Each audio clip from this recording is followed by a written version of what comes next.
네, 박창환 장한대 교수 전화 연결합니다. 교수님 나와 계십니까? 네, 안녕하십니까. 예, 혹시 지금 사전 투표하시느라고 전화 못 받으신 거 아니세요? 어제 사전투표 다녀왔습니다. 아, 하셨어요? 예, 네. 예. 교수님, 우선 우리 청취자분들께 제가 간략하게 이 사전 투표 관련된 기록 빨리 제가 한번 브리핑을 한번 해드릴게요. 네. 이 어제 보니까 첫날 투표율이 19.58%, 이게 역대 최고 기록이라고 하죠. 그리고 네. 투표율이 가장 높았던 지역이 전남 34.9%, 투표율이 가장 낮은 지역은 대구로 13.4%, 그리고 경기, 인천, 서울이 각각 18.2, 18.4, 19.1 이렇게 기록을 했는데, 네. 교수님, 이게 뭐 첫날 하루 기록이라서 좀 단정 짓기는 어렵겠지만 이 첫날 투표 기록에서 의미를 찾는다면 좀 어떤 걸 좀 볼 수가 있을까요? 일단 뭐 사전투표율이 계속 올라가고 있는 추세는 시대적인 흐름인데, 그럼에도 불구하고 어제 19.58%는 정말 뜨거웠다. 이렇게 평가할 수 있을 것 같아요. 예, 예. 특히나 이번 사전투표는 주말이 아닌 평일에 실시가 됐거든요. 예. 이걸 감안하면, 직장인들 점심시간에 뭐 투표하려고 30분, 1시간, 이런 줄서기 모습도 연출이 됐기 때문에, 예, 예. 사상 유례 없는 투표 열기, 뭐 이렇게 볼 수 있고요. 예. 또 하나는 전통적으로 호남의 사전투표율은 높았고, 예. 영남의 사전투표율은 낮았는데, 이제 문제는 이번에는 호남의 이 사전투표율이 더 올라갔습니다. 과거보다. 예, 예. 반면에 영남 지역의 사전투표율은 가뜩이나 낮았는데 더 낮아졌어요. 예. 이것이 어떤 영향인지 혹시 소위 말해서 사전투표 부정선거론을 주장해온 네. 보수 지지층의 결집력이 혹시나 약화된 건 아닌지 이런 분석의 목소리도 나오고 있기 때문에 예. 오늘 결과 좀 더 지켜봐야 될 것 같습니다. 예. 교수님, 이번 대선 투표율 그 어떻게 예상하십니까? 예전에 20대 대선 때는 77% 조금 넘었잖아요. 네. 예. 지난 대선 때 77.1%였습니다. 사전투표율이 36.9%에 달해서 예. 그 전 77.2% 이거 넘는 거 아니냐 이랬었는데 그 벽은 넘지 못했었거든요. 이번에는 모르겠습니다. 사전투표 열기가 굉장히 뜨거웠고 예. 또 양측 모두 이 소위 말해서 내란 세력 심판 또는 이제 소위 부정부패 세력 심판 뭐 이렇게 심판론을 외치고 있기 때문에 예. 투표 동료 분위기는 굉장히 뜨겁습니다. 하지만 이제 탄핵 또 내란 또 갈등 이런 것들로 인해서 일부 지지층의 이완 현상도 있기 때문에 예. 실망감도 있기 때문에 과연 77.2%를 넘을 수 있을지 이거는 누구도 장담할 수 없는 분위기입니다. 예. 교수님, 이 77.1%, 그러니까 지난 20대 대선 투표율이 이제 77.1%인데 이 정도 70%, 그러니까 80%에 육박하는 이 정도의 투표율은 보수층, 뭐 저기 진보층 이렇게 그쪽 양쪽의 그 지지자들이 다 그 들어갔다 이렇게 봐야 되는 거죠? 그렇죠. 지난 그 대선만큼 뜨거웠던 대선도 사실 찾기 힘듭니다. 가장 근래 대선 중에 12년, 당시 박근혜 문재인 후보가 붙었던 예. 이 12년 대선이 굉장히 뜨거운 선거였거든요. 예. 근데 그때보다 더 높은 투표율이 지난 대선 77.1%였습니다. 이렇게 놓고 본다면 77.2 또는 77.1 이 부분은 현재 우리나라 대선 투표에서는 굉장히 높은 투표율이다. 이렇게 상정을 해놓고 예. 봐야 될 것 같아요. 아, 그렇군요. 근데 뭐 저희 교수님이 더 잘 아시겠지만 예전에 그 2007년 때 그 MB와 정동영 후보가 맞붙었잖아요. 네. 그때는 뭐 대세가 막 기울어가지고 이제 정동영 지지층, 그러니까 민주당 지지층들이 아예 투표장에 안 가는 그런 행태가 있었는데 혹시 이번에도 좀 1위하고 좀 많이 차이 나니까 혹시 민주당 뭐 국민의힘 쪽이나 그런 지지자들이 안 가는 거 아니야? 요런 또 견해를 갖고 계신 분들 계시더라고요. 어떻게 보세요?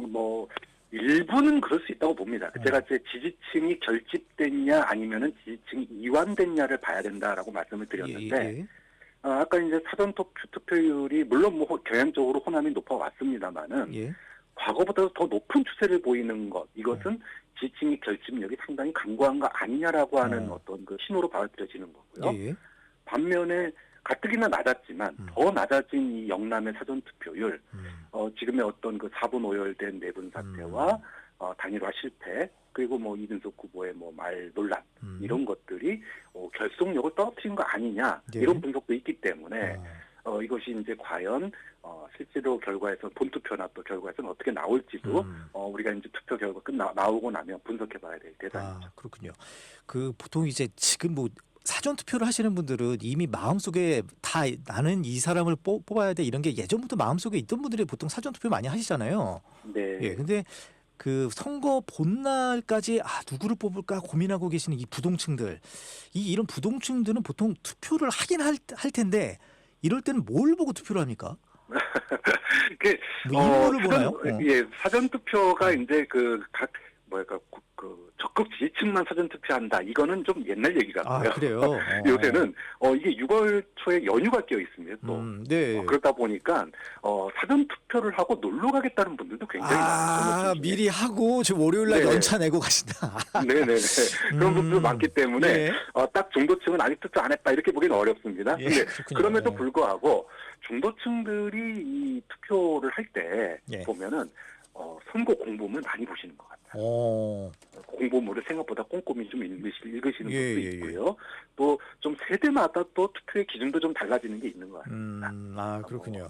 근데 이번에 뭐 정책 공약도 없는데 그래서 좀 문제가 좀 있어 보이지 않습니까? 그러니까 지난 대선 때는 그래도 좀 형식적이나마 비교할 만한 공약들이 꽤 있었는데 이번에는 공약집이 어제 뭐 나오기도 한 후보들도 있거든요.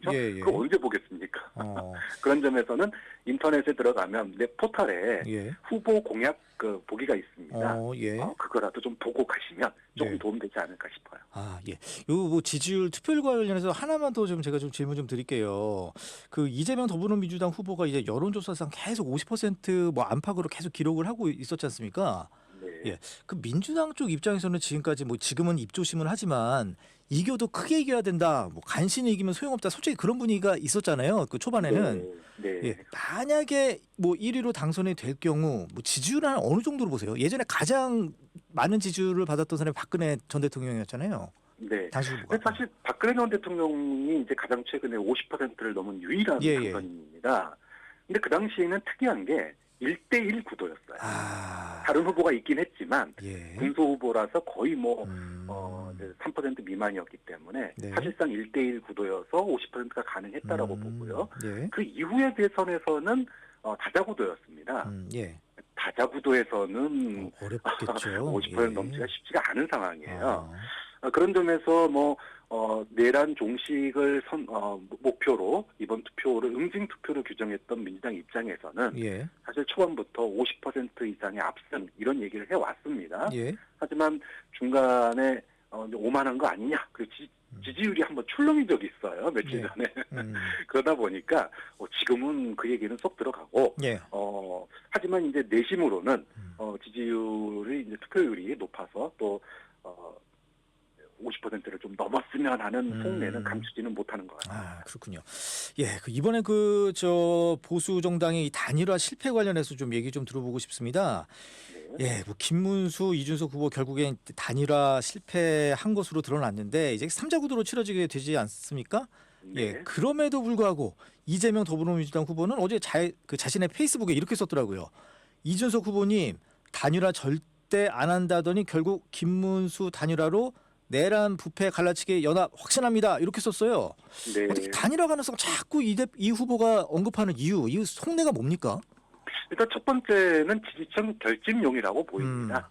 막판까지 방심하면 안 된다. 무슨 일 벌어질지 모른다. 이런 어떤 경각심을 지지층한테 계속 던지는 거고요.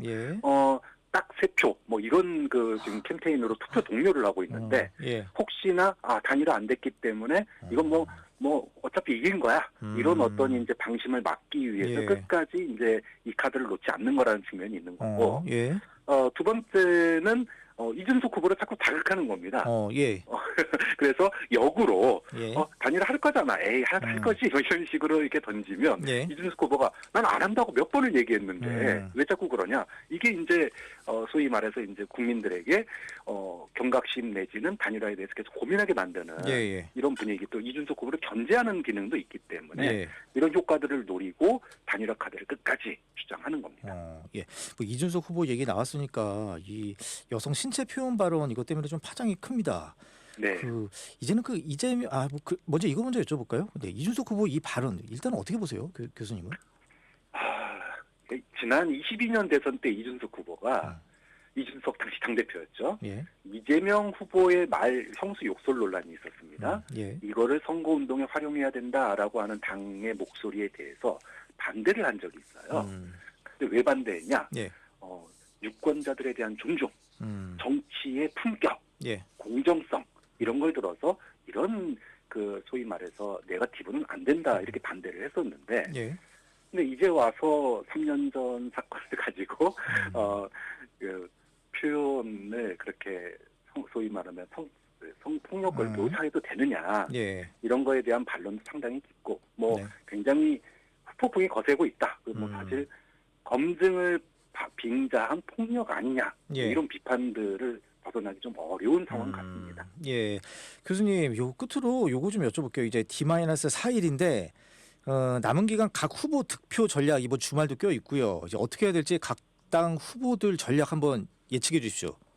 이재명 후보 주말에 TK, PK 영남권 집중 공략에 나섭니다. 예.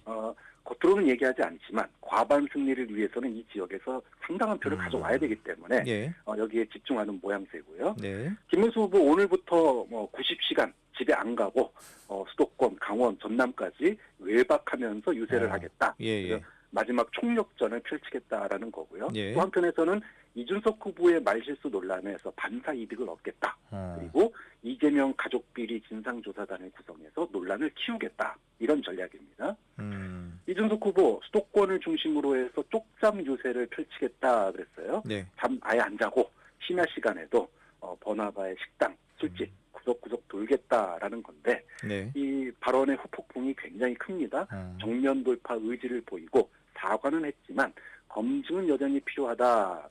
이런 발언이기 때문에 예. 정치적 기반인 젊은 유권자들을 중심으로 지지 기반을 넓히겠다. 이런 전략을 가지고 임하고 있는 것 같습니다. 예. 아무래도 이제 막판이니까 이제 집토끼보다는 산토끼 잡는데 좀 주력을 하겠네요. 각 후보들이. 집토끼는 이제 사전 투표에서 많이 투표를 하고 있으니 예. 남은 기간 아직 투표하지 않은 유권자, 특히 중도층을 공략하기 위한 노력들이 각 캠프마다 분주한 상황이죠. 예, 알겠습니다. 교수님, 다음 주 우리 6월 3일 대선 당일날에 저희 직접 스튜디오에 오실 거죠? 네, 스튜디오에서 뵙겠습니다. 예, 그날 또 많은 얘기, 또 알찬 얘기 또 기대하겠습니다. 네, 지금까지 네, 감사합니다. 지금까지 박창환 장한대 교수였습니다. 고맙습니다.